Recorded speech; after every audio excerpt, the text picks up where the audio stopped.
Kedua laki-laki itu berkata, "Wahai Tuhan, sesungguhnya Engkau mengetahui bahwa aku telah melakukan banyak maksiat dan tempatku bersama orang-orang fasik.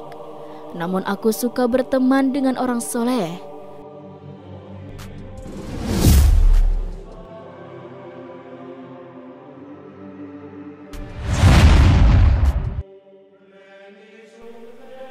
Sobat Rizki rahimakumullah, dalam kitab Al-Mawaiz Al-Usfuriyah berisi nasihat-nasihat ringan, Syekh Muhammad bin Abu Bakar Usfuri mengulas sebuah kisah seorang fasik keluar dari ketaatan dan sering melakukan dosa yang mendapat rahmat dan ampunan Allah Subhanahu wa Ta'ala.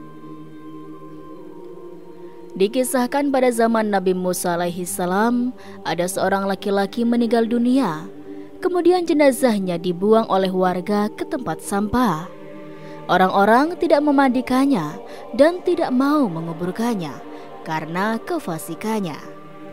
Kemudian Allah Subhanahu wa Ta'ala mewahyukan kepada Nabi Musa alaihi salam dan berfirman, "Wahai Musa, ada seseorang yang mati di daerah Fulan pada tempat sampah. Dia adalah seorang wali dari para waliku. Mereka belum memandikannya, belum mengkafaninya, dan belum menguburkannya. Maka pergilah engkau, mandikanlah, kafanilah, salatilah, dan kuburkan dia." Nabi Musa alaihi salam pun mendatangi tempat itu dan menanyakan orang-orang tentang keberadaan mayit tersebut. Mereka pun berkata kepada Nabi Musa, "Hai Musa, kami melihat ada seseorang yang mati dengan sifat begini dan begitu, dan sesungguhnya dia adalah seorang fasik yang nyata." Kemudian Nabi Musa bertanya, "Di mana tempatnya? Karena sesungguhnya Allah Ta'ala telah mewahyukan kepadaku karena dia. Beritahukan padaku tempatnya." Namun orang-orang pun pergi meninggalkan Nabi Musa. Ketika Nabi Musa melihatnya dalam keadaan terbuang di tempat sampah dan orang-orang mengabarinya tentang kelakuan yang buruk, Nabi Musa pun bermunajat kepada Allah Subhanahu wa Ta'ala. "Wahai Tuhanku, Engkau menyuruhku menguburkan dan mensolatinya, sedangkan kaumnya bersaksi atas keburukannya. Maka Engkau lebih mengetahui daripada mereka dengan segenap pujian dan celaan." Maka Allah berfirman, "Wahai Musa, kaumnya benar pada apa yang telah mereka ceritakan tentang keburukan kelakuannya. Hanya saja dia memohon pertolongan kepadaku saat kematiannya dengan 3 hal, yang andai kata 3 hal tersebut digunakan untuk memohon pertolongan kepadaku oleh seluruh orang-orang yang berdosa dari ciptaanku, pastilah aku akan mengabulkannya. Bagaimana aku tidak menyayanginya, sedangkan dia telah memohon sendiri, dan aku adalah Maha Penyayang dari semua penyayang." Nabi Musa bertanya, "Wahai Tuhan, apa 3 hal itu?" Allah Subhanahu wa Ta'ala berkata, ketika kematiannya dekat, dia berkata, "Wahai Tuhan, Engkau lebih mengetahui diriku bahwa sesungguhnya aku telah melakukan banyak maksiat, sedangkan aku membenci maksiat itu dalam hatiku. Tetapi ada 3 hal yang membuatku melakukan maksiat dengan membenci maksiat itu di dalam hatiku. Pertama, hawa nafsu, teman yang buruk, dan iblis yang dilaknat Allah. 3 hal ini menjatuhkanku dalam kemaksiatan. Maka sesungguhnya Engkau lebih mengetahui daripada aku tentang apa yang aku katakan. Maka ampunilah aku."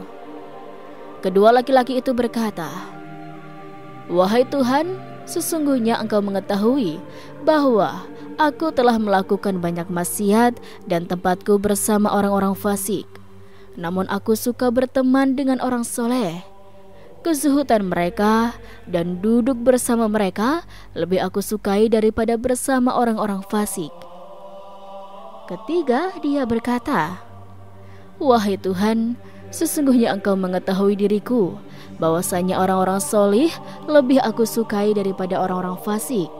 Hingga andai kata aku dihadapkan 2 orang, baik dan buruk, pastilah aku mendahulukan kebutuhan orang yang baik daripada yang buruk." Sobat Rizki rahimakumullah, dalam riwayat Wahab bin Munabih, dia berkata, "Wahai Tuhanku, andai kata Engkau memaafkan dan mengampuni dosa-dosaku, maka bergembiralah para walimu dan para nabi-nabimu, dan bersedihlah syaitan musuhku dan musuhmu. Dan andai kata Engkau mengazabku sebab dosaku, maka syaitan dan teman-temannya akan bergembira, dan bersedihlah para nabi dan para wali. Dan sesungguhnya aku mengetahui bahwa kegembiraan para wali menurutmu lebih disukai daripada kegembiraan syaitan dan teman-temannya. Maka ampunilah aku, wahai Allah, sesungguhnya Engkau lebih mengetahui dariku apa yang aku katakan. Maka sayangilah aku dan maafkanlah aku." Allah Subhanahu wa Ta'ala menjawab doa laki-laki itu, "Aku sayangi, aku ampuni, dan aku maafkan. Karena sesungguhnya aku Maha Pemurah lagi Maha Penyayang, khususnya kepada orang yang mengakui dosa kepadaku dan orang ini mengakui dosa, maka aku mengampuninya dan memaafkannya. Wahai Musa, lakukanlah apa yang aku perintahkan, karena aku mengampuni dengan kehormatannya untuk orang yang mensolati jenazahnya dan menghadiri pemakamannya." Sobat Rizki rahimakumullah, Syekh Muhammad Usfuri menukil salah satu hadis Rasulullah SAW dari Ibnu Mas'ud radhiyallahu an berkata, Rasulullah SAW bersabda, "Pelaku dosa yang mengharap rahmat Allah lebih dekat kepada Allah daripada ahli ibadah yang memutus rahmat." Syekh Muhammad Usfuri juga menceritakan kisah dari Zaid bin Aslam dari Umar bahwa pada umat terdahulu ada seseorang yang bersungguh-sungguh dalam beribadah. Dia bersikeras dalam ibadah untuk dirinya sendiri, namun dia memutuskan orang-orang dari rahmatnya Allah. Kemudian dia meninggal. Lantas dia bertanya, "Wahai Tuhan, apa yang Kau siapkan untukku darimu?" Allah menjawab, "Neraka." Dia bertanya lagi, "Wahai Tuhan, lantas di mana ibadahku dan kesungguhanku?" Allah Ta'ala menjawab, "Sesungguhnya Engkau telah memutus orang-orang dari rahmatku di dunia, maka hari ini aku memutusmu dari rahmatku." Sobat Rizki rahimakumullah, kisah lain diriwayatkan dari Abu Hurairah radhiyallahu anhu dari Nabi SAW. Ada seseorang yang tidak berbuat kebaikan sama sekali kecuali hanya tauhid.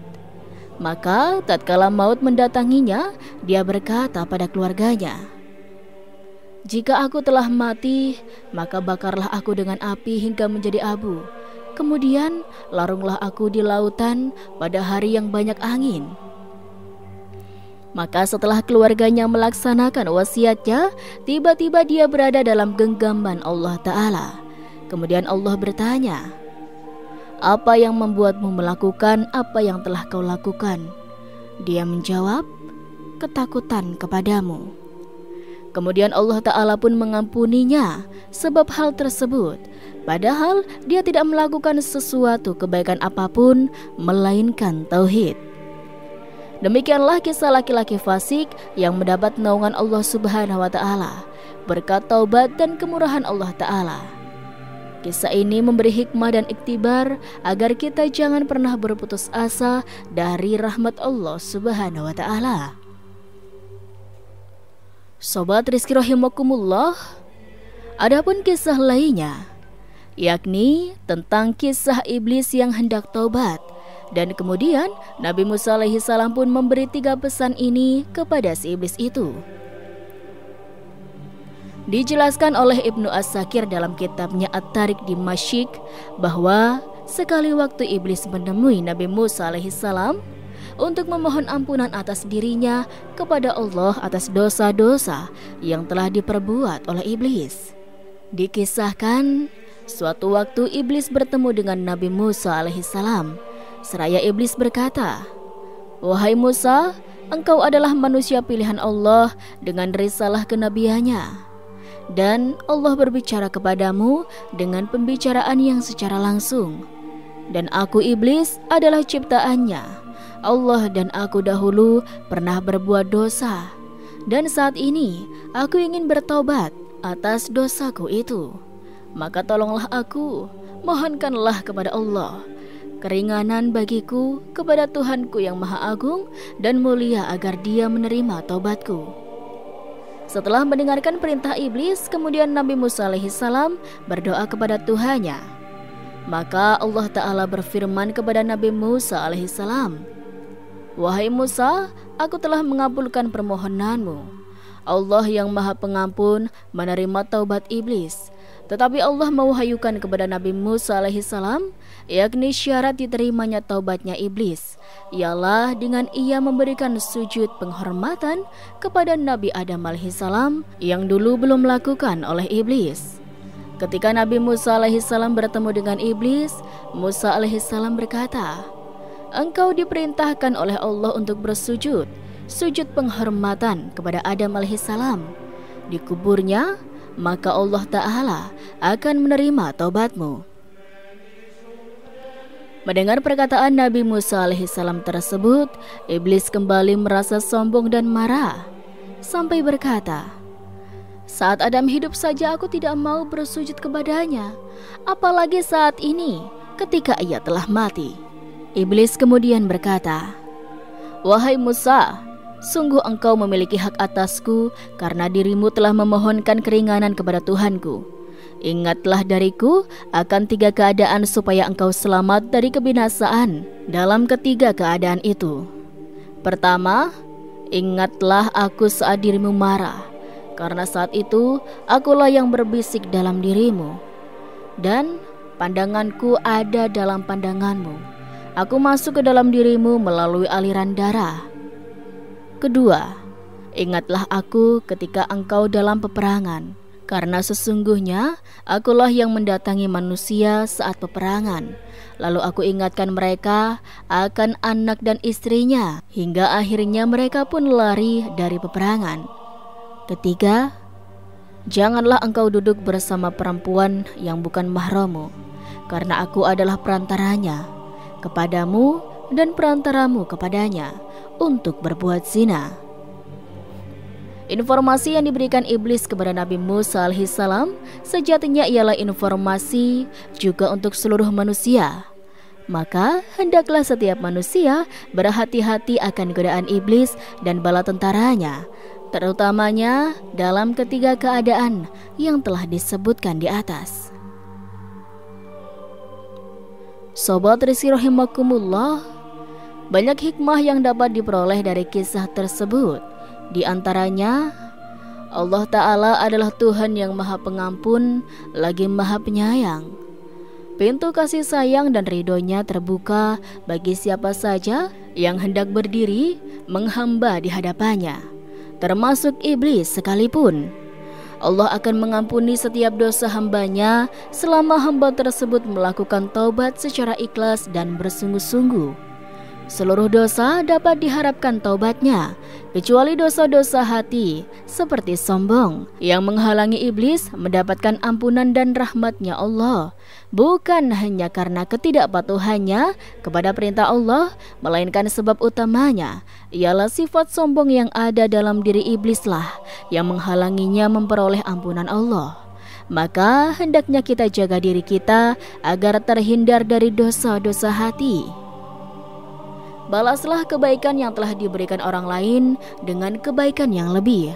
Dalam hal ini, iblis saja, makhluk yang selalu mengajarkan keburukan, masih memberikan balasan kebaikan kepada Nabi Musa alaihissalam, karena telah memohonkan keringanan agar Allah menerima taubatnya iblis.